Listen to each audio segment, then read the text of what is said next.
बिस्मिल्लाहिर्रहमानिर्रहीम, अस्सलाम वालेकुम। आप देख रहे हैं फ़याज़ महमूद यूट्यूब चैनल। और डस्का का जो मार्का था वो तो ख़त्म हो चुका।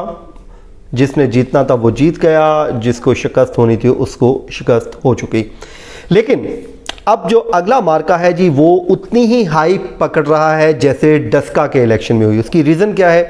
रीज़न ये है कि NA 249 ये कराची का हलका है जहाँ पे बड़े बड़े सियासी पहलवान मैदान में सामने आ गए हैं। इसमें सबसे जो बड़ा मुकाबला इस वक्त देखने में आ रहा है या मैच किसके दरमियान होगा, पाकिस्तान मुस्लिम लीग नून, पाकिस्तान तहरीक इंसाफ और जो तीसरी वहाँ पे जमात है वो जी आ रही है तहरीक लब्बैक पाकिस्तान। वो क्यों इम्पॉर्टेंट है? इस पूरे हलके की जो वोट डिवाइड हुआ है वो क्या है, हम इस वीडियो में डिस्कस करते हैं जी। मजमूई तौर पे जी अगर बात करें हम इस कराची के इस हलके की, तो इसमें जो 3 लाख से ज़ायद रजिस्टर्ड वोटर है जो 29 अप्रैल को अपना हक़ राय दही इस्तेमाल करेगा। 2018 में पाकिस्तान तहरीक इंसाफ के फैसल वावडा ये इलेक्शन जीते, लेकिन उसके बाद उनकी जो दोहरी शहरियत का मामला था इस्लामाबाद हाई कोर्ट में आ गया और ख़दशा ये जाहिर किया जा रहा था कि जो बयान हल्फी उन्होंने गलत दिया था उस बयान हल्फी की बुनियाद पे वो डिस्क्वालीफाई हो जाएंगे। लेकिन वो इमरान खान साहब के खासे क्लोज़ हैं, तो उन्होंने फ़ैसला ये लिया कि वो ये नशिस्त खुद ही छोड़ देते हैं ताकि डिस्क्वालिफिकेशन से बच जाएँ, और यूँ वो अपर हाउस सेनेट में पहुंच गए। अब ये नशिस्त खाली है, 29 अप्रैल को इस पे इंतखाब है। अच्छा, इस सबसे पहले हम टर्न आउट की बात कर लेते हैं। टर्न आउट आम तौर पे इस पे क्यों कम होने का खदशा है, इसकी 3 से 4 वजूहात हैं। पहली रीज़न तो ये है जी, ये पूरा जो हलका है कराची का, इसमें ज़्यादातर जो वोटर्स हैं या तो लेबर है, मजदूर तबका है, सेकेंडली वर्किंग क्लास यहाँ पे ज़्यादा पाई जाती है। तो दूसरी जी रीज़न ये है कि 29 अप्रैल बन रहा है जुमेरात को, और जुमेरात बनता है जी वर्किंग डे, और उस दिन लेबर भी काम पे गई होती है, ऑफिस के लोग भी काम पे गए होते हैं। तो एक तो बहुत बड़ी रीज़न ये है कि लो जो होगा इसमें टर्न आउट, उसमें ये सबसे बहुत बड़ी रीज़न होगी।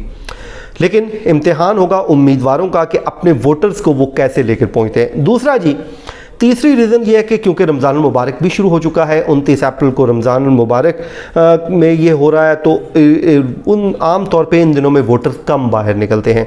चौथी रीज़न ये है जी, सबसे बड़ी रीज़न ये है कि कराची में इन दिनों में भी शदीद गर्मी है, और उस दिन भी मौसम जो महकमा मौसमियात के मुताबिक उस दिन भी खासा गर्म दिन होगा, और रोज़े के साथ पोलिंग स्टेशन पे वोट कास्ट करने के लिए पहुंचने वाले जो वोटर्स हैं उनकी तादाद ये खदशा जाहिर किया जा रहा है कि बहुत कम हो सकती है। अच्छा जी, अब हम आ जाएं जी, थोड़ा सा बात कर लेते हैं जनरल इलेक्शन की। जनरल इलेक्शन में 3 लाख से ऊपर ये वोटर था जिन्होंने अपना हक़ राय दही इस्तेमाल करना था, लेकिन जो जीतने वाले उम्मीदवार थे वो थे जी फैसल वावडा। उन्होंने 35,344 वोट लिए थे, यानी कि आम तौर पे 1 लाख से ज़ायद वोट लिए जाते हैं, लेकिन इस हल्के में पहले ही टर्न आउट कम था जनरल इलेक्शन में भी, तो अभी तो बिल्कुल कम होने का खदशा है। उसके बाद जी शहबाज शरीफ साहब ने जो उनके मद्दे मुकाबल थे, ये शरीफ फैमिली की तरफ से पहली बार उन्होंने कोई बड़ा उनका नाम कराची से जाके इस तरह किसी हल्के में इलेक्शन लड़ रहा था, तो शहबाज शरीफ ने लिए थे जी 34,625 वोट उनके फैसल वावडा के मुकाबले में, तकरीबन ये 719 वोटों की लीड बनती थी। फैसल वावडा ने उनको शिकस्त दे दी थी।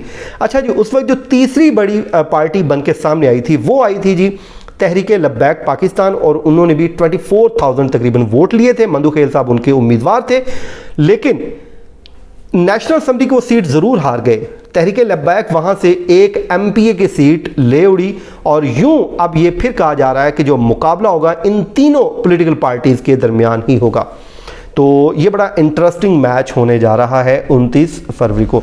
अच्छा जी, अब हम वोट डिवाइड कर लेते हैं कि यहाँ पे जो कास्ट आबाद हैं या लोग कौन कौन से जो कास्ट हैं उनके आबाद हैं। सबसे पहले जी पंजाबी वहाँ पे आबाद है, पश्तून भी आबाद है, उर्दू स्पीकिंग यानी कि मुहाजिर, और उनका तो ज़ाहिर है वोट जो है वो डिवाइड होगा। मिफ्ता इस्माइल मेमन बरादरी से हैं, और उनके जो मद्दे मुकाबल उम्मीदवार हैं पाक सरज़मीन पार्टी के मुस्तफ़ा कमाल सरबराह हैं, वो भी मैदान में हैं, तो ये वोट थोड़ा डिवाइड हो जाएगा। उसके बाद जी मजहबी वोट बैंक भी है। मजहबी वोट बैंक तो ज़ाहिर है तहरीक लब्बैक उठाएगी, लेकिन इस वक्त उनके अंदर भी रिफ्ट है। जिसका फ़ायदा जो है PMLN या PTI उठाएगी। वो रिफ्ट क्या है मैं आगे चल के आपको बताता हूँ।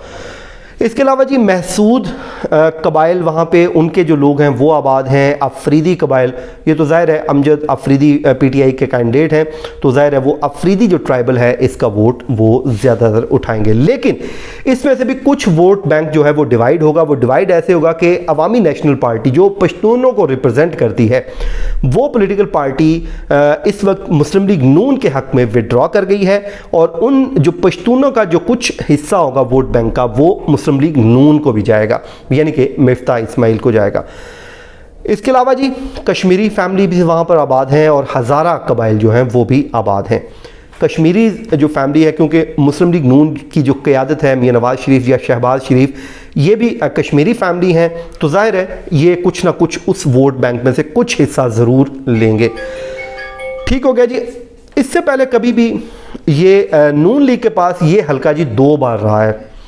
इजाज़ शफ़ी थे इनके MNA जो 2 बार वहाँ से जीते, फिर शहबाज शरीफ साहब इसी बेस पे ही शायद वहाँ पर गए थे, लेकिन उनको शिकस्त हुई, मामूली मार्जिन से हुई। इसलिए ये कंपटीशन है बहुत सख्त होने जा रहा है। उसकी रीज़न ये है कि आम इंतखाबात में इतना वो टफ मैच था, तो अभी तो यकीनन बहुत सख्त मैच होगा, क्योंकि दोनों जो उम्मीदवार हैं वहाँ के लोकल्स हैं। लोकल जैसे मिफ्ता इस्माइल भी कराची से ताल्लुक़ रखते हैं, और अमजद अफरीदी को तकरीबन 20 से 22 बरस हो गए कराची में रहते हुए, वो भी वहीं के ही हैं, तो इसलिए मैच जो है बड़ा टफ होगा। लेकिन अमजद अफरीदी को एक थोड़ा सा उसमें आप ये कह लें कि बैकड्रॉप समझ लें कि अमजद अफरीदी को भी पार्टी के अंदर से मुकाबले की सूरत हाल का सामना है, क्योंकि जो उनके MPA हैं शहजाद अवान, वो पहले ही फैसला कर चुके। उन्होंने अनाउंस कर दिया था कि वो 249 से इलेक्शन लड़ेंगे, लेकिन PTI ने टिकट उनके मुकाबले में अमजद अफरीदी को दे दिया। तो इसलिए रिफ्ट जो इंटरनल PTI में भी है, जिसका फ़ायदा ज़ाहिर है PMLN को होगा।